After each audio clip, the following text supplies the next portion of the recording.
శివలింగ నాయక అప్పువారు మిమ్ము గొలువగనల నాయక ఆడి మేడి అందుడు స్వామి గణన నాయక పాపని వారు మిమ్ము గొలువగనల నాయక బ్రహ్మదేవుడు అందుడు స్వామి గణన నాయక కోమటి వారు మిమ్ము గొలువగనల నాయక కోటి లాభ మందులు స్వామి గణన నాయక కోటి వారు మిమ్ము గొలువగనల నాయక దొడ్డ దేవుడందులు స్వామి గణన నాయక ఎనిగి పుట్టే ఎనిగి రూపే గణన నాయక నక్కవాల సింహము స్వామి గణన నాయక గణన నాయక ఈశ్వరి గణన నాయక రాజమూర్తి భూవలింగ గణన నాయక శివ శివమూర్తి గణనాథ నువ్వు శివుని మారుడవు గణనాథ విద్యనిదే బుద్ధినిదే గణనాథ నిన్ను యజ్ఞని సరదురయ గణనాథ చదువునిదే సామునిదే గణనాథ సరస్వతి నీకు దండం గణనాథ సరస్వతి నీకు దండం గణనాథ సరస్వతి నీకు దండం గణనాథ శివుని కుమార సిద్ధజన వినుత నమో నమో శ్రీ గణేశ శివుని కుమార సిద్ధజన వినుత నమో నమో గౌరీ నందన గజానన గిరిజానందన నిరంజన శ్రీ గణేశ శివుని కుమార సిద్ధజన వినుత నమో నమో నవరస భరితం నయనానందకరము నవరస భరితం నయనానందకరము వివిధ విషత్మకము విఖ్యాత చరితము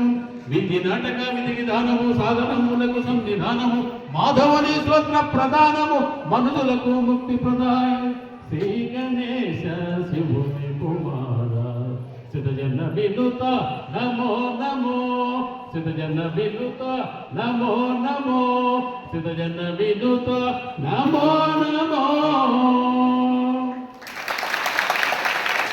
పాటలు బూతు పాటలు పల్లె పదాలు ఇలా రకరకాల పేర్లతో పిలిచేవారు ఈ వీటిని. అప్పుడు ఈయనకు ఆ కాలంలో 1848లో ది అతని పత్రిక నడిచేది. ఈరోజు ఎలా పత్రిక ఉన్నది వాళ్ళు ఎట్లా రాస్తాడు మహానుభావులారా ఇట్లా రకరకాల పేర్లకు ఇది ఒక్కటే పేరు ఉండాలని ఫోక్ ఎఫ్ఓఎల్కే జానపద హార్దిగా అతుకుతుందో ఆలోచన నాడు ఆ రోజు నుంచి మనం 22 ఆగస్టున ప్రపంచ జానపద దినోత్సవం జరుపుకుంటున్నాం. ఇది జానపద విజ్ఞానం అంటే ఫోక్ లోర్ అంటారు ఇంగ్లీష్లో. మీకు ఈ జానపద విజ్ఞానాలు రకరకాలు ఉన్నాయి. జానపద గేయాలు, జానపద నృత్యాలు, జానపద వాద్యాలు, జానపద సామెతలు, పొడుపు కథలు, కథా గేయాలు, నృత్యాలు అన్నీ కలిపితే జానపద విజ్ఞానం. వాటిలో భాగాలు ఇవన్నీ మనం అనుభవిస్తున్నాం. ఈ నృత్యాలు వాద్యాలు వాటిలో మీకు ఉన్న టైంలో మీకు ఉదాహరణతో మనం పంచుకుంటాం. తరతల నొప్పులు కలకాల పిండము ఎక్కువచ్చే సూర్యునికి ఏకాదండము స్వామి కాశీ కుటల నాగనయ పాపాడు పసిబాలను నెత్తిన కిరీటము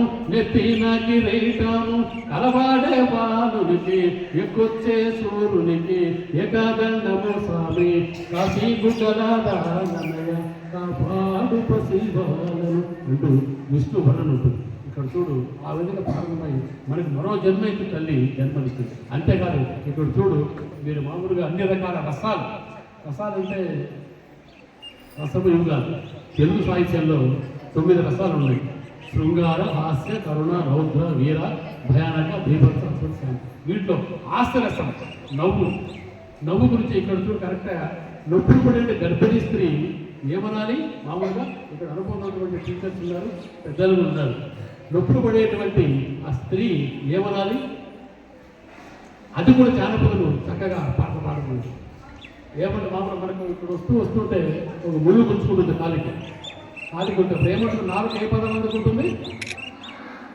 అబ్బబ్బమనుంటుంది, అమ్మమ్మ మనుంటుంది, నారాయణ లేదురా రామ నారాయణ లేదురా. ఇరుగు పొరుగు వారు ఇంబుగా కదిలొచ్చి నారాయణ నామనిరో రామ నారాయణ నామనిరో నారాయణ శబదము నాతి శబదాబడిన అరగడియ సేపుకే బాలుడే బయలును. ఆ సమయంలో నొప్పులు భరించిన నారాయణ నువ్వులవుతుందా అబ్బా అబ్బాయి అని ఆ విధంగా నాకు జన్మనిచ్చిన తల్లి. అలాంటి తల్లిదండ్రుల గురించి ఏ విధంగా ఉందో మీకు తెలుసు, వాటి గురించి అవసరం లేదు మనకి. ఆ విధంగా మళ్ళీ ఎన్ని పాటలు చూడండి. తర్వాత పిల్లవాడు అమ్మాయి పుట్టిన తర్వాత ఉక్కు పాట, ఉక్కు తెలుసా, ఉక్కు గిన్నెల పల్లెటూరు ఉంటాయి, ఉక్కు పాటలు, నాటి పాటలు, జోల పాటలు, పూపతి పాటేసి ఆ విధంగా అయిన తర్వాత పుట్టుకుంటే అయిన తర్వాత 12 ఏళ్ళ వయసు వచ్చిన తర్వాత పెళ్ళిని అలంకరించే పాటలు పడతారు. అదే నెరవాదైంది, మైనోరు తెలియంది, పెద్దదైంది, మూల కూర్చుంది, ఇలాంటి రకాల పేర్లతో ఉంటాయి. అప్పుడు కూడా పాటలు పెళ్లి కూతురులకు అలంకరించి ఇప్పుడు అమ్మాయిల వాటిని చక్కగా అలంకరించుకొని సుత్తులు వేసుకొచ్చారు. అవన్నీ ఎలాంటి ఆభరణం ధరించేవాళ్ళు, వాళ్ళ పేర్లు కూడా ఉంటాయి. ఆ విధంగా పాటలు పాడేవాళ్ళు. మేనమామ మేనంత నలుగు తెచ్చేసేవాళ్ళు. ఇప్పుడు అడుగట్టుపోయే ఎవరు పట్టించుకోవడం లేదు. సలిపిడి నువ్వుల పిండి అది పెద్దలు తెలుసు చేస్తుంటారు. సరే పెళ్ళి అయిన తర్వాత మీకు అందరికీ పెళ్ళిళ్ళు కావాలి. ఇంకా వయసు రాలేదనుకోండి, ఇంకా టైం ఉంటుంది, జాగ్రత్తగా ఆలోచన. కానీ ఇప్పుడు చెప్పేటువంటి పాట గుర్తుపెట్టుకొని మీరు పెళ్లి కొడుకుని ఎంచుకోవాలి. ఎలాంటి అబ్బాయిని పెళ్లి చేసుకోవాలో మామూలు ఇక్కడ ఎక్కడ చూస్తుంటే ఎక్కడ మన కపిల బాబులు కనిపించాలి. కపిల మూట వేలంటారు. ఒకప్పుడు గూడ పాట, ఇద్దరు గూడ నీటితో యంత్రాలు, గూడ పాటలు, తర్వాత యాతం పాటలు, తర్వాత ఎత్తులతో నీటితో యంత్రం కపిల. ఈ కపిల మూట అంటే తెలంగాణలో ఓకే. మీరే కాబట్టి అబ్బాయి లేరు కాబట్టి నాకు ఇబ్బంది లేదు. ఎలాంటి అబ్బాయిని పెళ్లి చేసుకోవాలో ఆ కాలంలో చెప్పారు.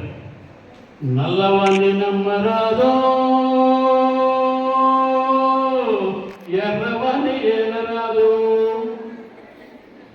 ఎవరు దొరకాలి? సావు నలుపు చిన్నవాణ్ణి సచ్చేదాకా వదలరాదు.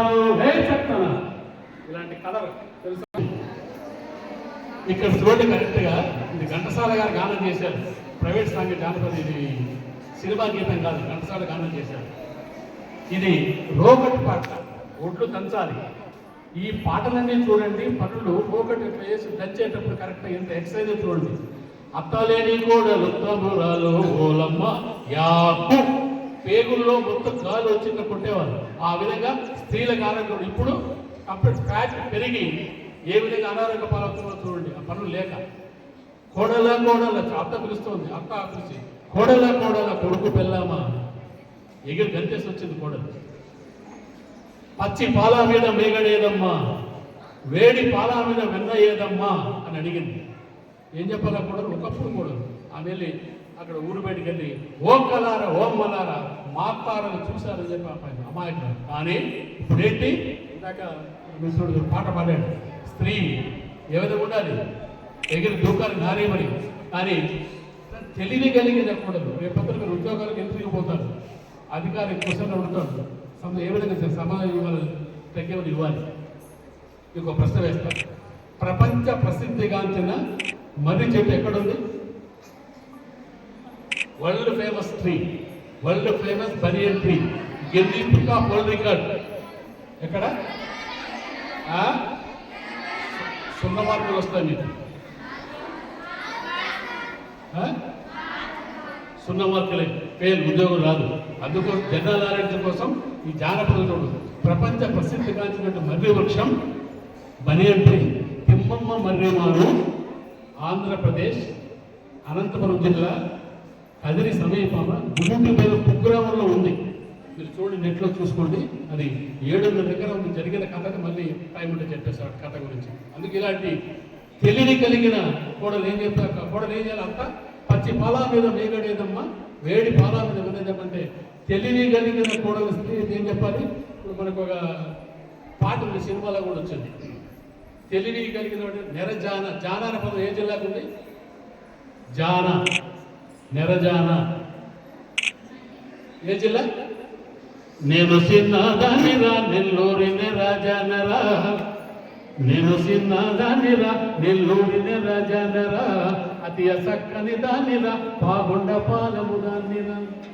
తెలుగులో కొడగతే అత్త నీ చేత ఆరెళ్ళ కానీ పచ్చి పాల మీద మీగడ్డు ఉంటుందా, వేడి పాల మీద వెన్న ఉంటుందా, నీకు గుర్తుందా అడుగుతున్నట్టుగా సమాధానం ఇచ్చిన కోడలు ఉన్నారు ఆ కాలంలో. ఇలాంటి